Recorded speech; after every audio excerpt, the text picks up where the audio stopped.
maammeen akkamitti gumaa ilmoo Jawaadee kafaluu keessa gale? Maaltu isa galche? Bifa kamiin galuu danda'e? Maal hojjeteeti? Tani agartan. Alhamdulillah furmaateen qoricha fudhataa jirti jechaadha.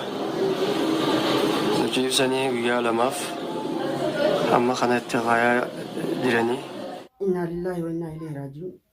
Akkasumatti rabbiin gartee guddoodha akka qaba. Ilmoon takka gartee sadarkaa san geesse. Rabbiin shafaate isaanii rabbi san raaqee balu. Akkasumatti rabbiin ilmaan gaarii dachaan rabbi bakka isin haa buusu. Maaliif dhufteen jaan irraa nu hambisu jaanii? Gurrasi calawu abdi, soddaa abdi, haadha ilmaan obboleettii soddaa abdi, ilmootee feetaami, soddaa abdi galatoomii furmaateedhaaf dirmanna furmaateedhaaf jechaa jirta. Siin harka yaadaa ta'an akkamitti jirtuu si fiidoo ta'e harkaatumaan jira. Dhugaaf kijiba akka taate sin beeku ilmaan harkaa qabuuf eessuma taata. Obboleettii dhalee. Kanaafuu gumaa ilmoo hiyyaa soddaa ta'e bakka jiru qabii baasii.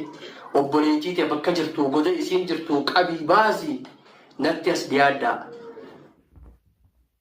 Assalaamu alaikum warahmatullahi wabarakatuh. Akkam jirtan jaalatamtoota hordoftoota maammee taatan marti keessan salaamanni keenya kan jaalalaa kan kabajaa lafa jirtanitti isin haa geessu jechaadha. Egaa akkuma beekamutti arra gartee wanni nu ol baase waa'ee gartee gumaa Jawaadeen barbaadu jiru. Waa'ee gumaa Jawaadeen barbaadu jiru keessatti Jawaadeen gumaa keenya Bilqiisii fi Zakkoo fi Abdii fi jaartii Abdii akkasumas maammee noon seenaa maammeen isii fi naqeedha. Ilmaan Oromoo hundi keessanuu bara garii tolaan hojjedhaan shira taati. Tola wanni hojjettu rabbi irraa ajirii harkachuuf malee galata namarraa barbaaduudhaaf fuula barbaaduudhaaf saniifi miti. Hagartee keessa namaattis beeku hagalataas namaa galchu haaliqa tokkichi. Kanaaf obboleessa kee Jawaadee an bakka tana dhimma kana keessatti yeroo gartee furmaateen qabamtu jara sanii hojii furmaatiin qabne jara sanii hojii furmaatiin cabeenye jara sanii hojii quba qabaa gachaan turre hariiroos waliin hin qabnu baroota dheeraadhaaf Abdii fi obboleettiitti yaannu hariiroon qabu. Dhimma kana wanni na naqe dhimma maatiiti. Maatiidhaati dirqiidhaan itti na naqe jechuudha. Anis akka nam tokkotti odooniif maatii waan kana na naqeen furmaatii cinaa dhaabbachaatiin ture. Irrallee ni dhaabbadha borullee haqni akka waan ta'eef. Kanaaf dhugaa ilmoo ta'e dhabdee dhugaa ilmoo ta'e dhabdee. Dura irratti inna lillahi wa inna ilaihi raaji'uun. Akkasumatti rabbiin gartee guddoodha akka qaba. Ilmoon takka gartee sadarkaa san geesse. Rabbiin shafaate isaanii rabbi san raaqee balu. Akkasumatti rabbiin ilmaan gaarii dachaan rabbi bakka isin haa buusu. Maaliif dhufteen jaan irraa nu hambisu jaanii? Suniif obboleeyyan keenya sabbarii obboleettiin ji'a furmaata illee sabbaraadha. Inshaallah rabbi irraa ni milkoomtan dachaan rabbiin isiniif kanna.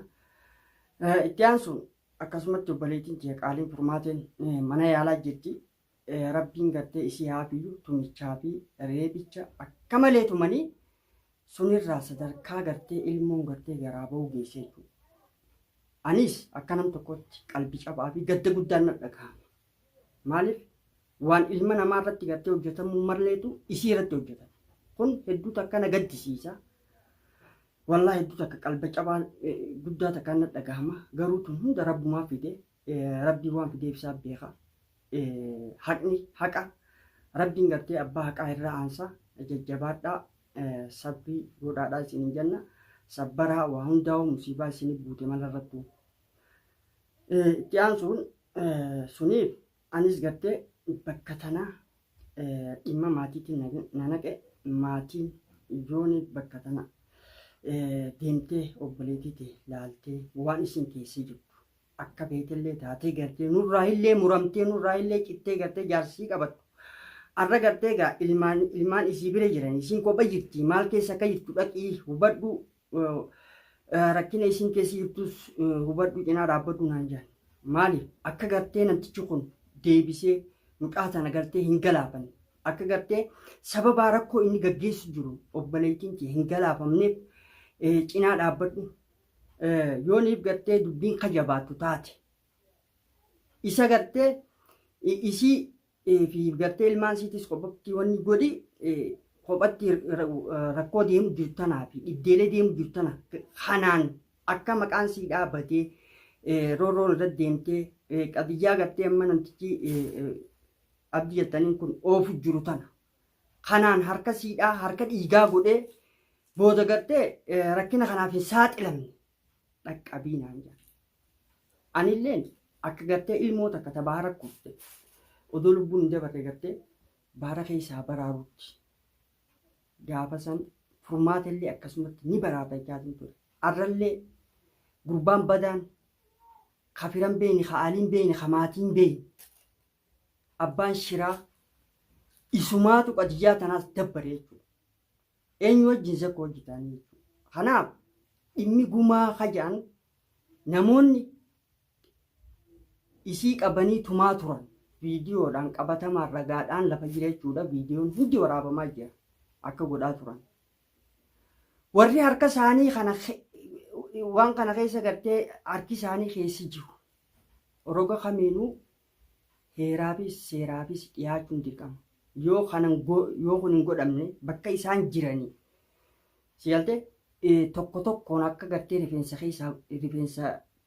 mataa keessaa gartee rifeensa tokko luqqaasanitti bakka isaan jiranii luqqaafnee ba'a. Jaalatamtootaa fi hordoftoota keenya yoomiyyuu shira duranii dhaabbanna garee shiraa gartee ni balaaleffanna garee shiraa hundeedhaan buqqifnaas. Ammoo ilmaan Oromoodhaa namoonni gartee viidiyoo kana malaaltan marti. Namni gartee hordoftoota gartee furmaateetis ta'ee gartee hundi gartee waan deemaa jiru kana gartan. Maammeen akkamitti gumaa ilmoo Jawaadee kafaluu keessa gale? Maaltu isa galche? Bifa kamiin galuu danda'e? Maal hojjeteeti? Waan jedhu isinillee nuuf barreessaa.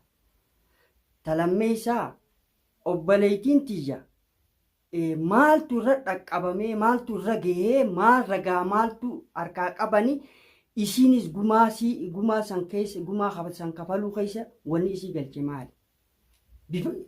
Ewa maaltu isii galchuu dandeenya? Heera kamiin galuu dandeessi? Heera kamiin galuu dandeessi? Dhuga jaarsi gartee fiifuu maafiyaadha. Nama mana galuu miti odooniif hojiin tunuun eegalanii.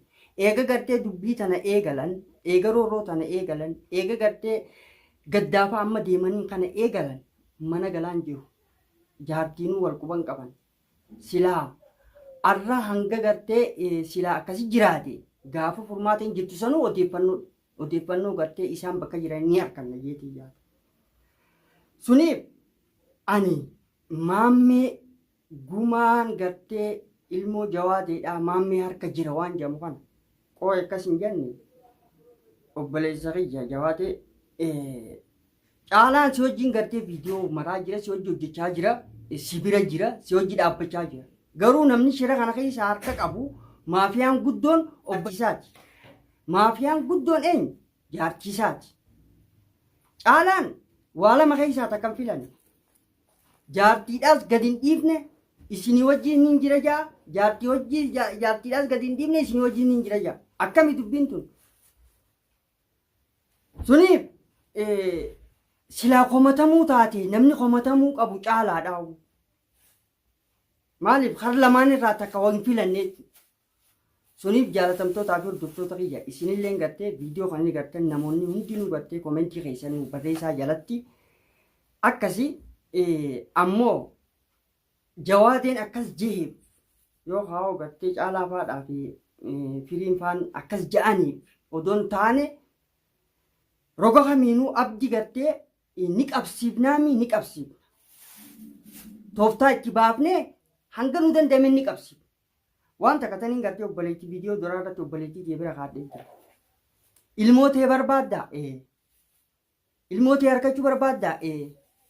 Furmaatee gartee waan irra gaggeeffame kun si gaddisiisa? Na gaddisiisa. An ammoo gartee waan kana keessa harkan qabu ilmaan sanis diliin qabanii sababa abbaatiin seenanii akkamitti gartee gaa ilmaan kun ilaa hanganachi turuu danda'anii.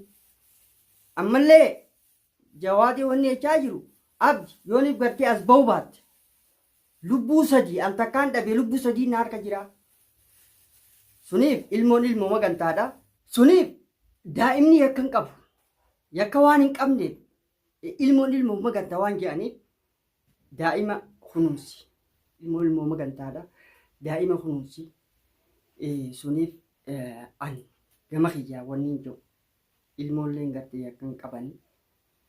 Abdi immoo ni qabsiifnaa ni qabsiifna. Hanga danda'ametti arrallee waan takka taniin gartee obboleettii kee bira kaadee jira. Maal jechuun sanoo ilmoo kee barbaaddaa ilmaan kee barbaaddaa eenyuun barbaada. Eega ilmaan kee barbaadde filannaan ati qabdu abdi kennuudha. Maaliif abdi gartee seeraafichi kennu seeratti haa gaafatamu. Lubbuu namaatiif bade sabaadhaan jirtu bakka tan lubbuu namaaf bade. Kanaaf abdii haa qabsiifnu. Sanirraa abdii yookaan ilmaan kee filadhu. Abdii kannitee jireenya kee ka dhuunfaan ilmaan keetii hojii jiraachuu. Waan irratti wayyaa filadhu ammoo abdii gartee inshaallah ni qabsiifna. Akkasii jaalatamtootaa fi hordoftoota keenya. Ammoo gareen maafiyaan kaleessa furmaatee gartee akkasitti cafaqaa turte. Arra namayyuutu wal afaan garagale. Wal afaan garagalanii waadaa isaanii waadaa muka kakatan san gartee muka goggogaa kan meerine kakatan san eenyu diige siit diige. Anaa miilakki siit diigeedhaan walit jiran. Rabbi wal afaan haa garagalchu hanga gartee rabbiin isaanuma waliin fixee shira kana isaan jalaa fashaleessutti.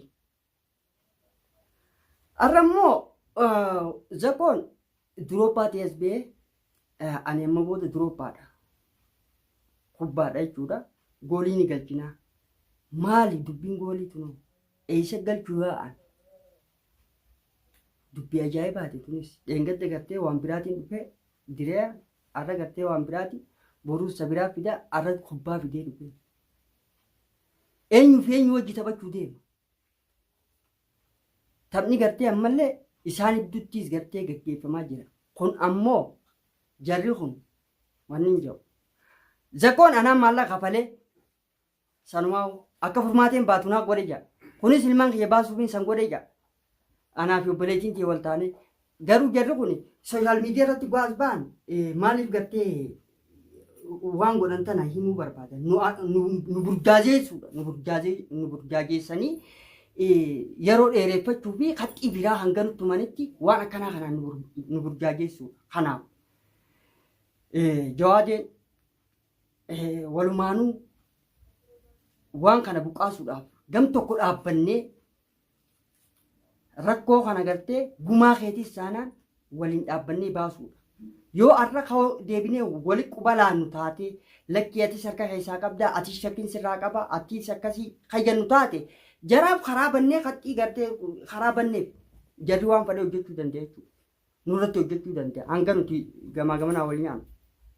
Suniif gartee obboleeyyan kiyya ammallee obboleettiin yeroo takka ta'e isiin naa bilbiltee gartee wanni taate malee ammallee isiillee mana hin jirtu.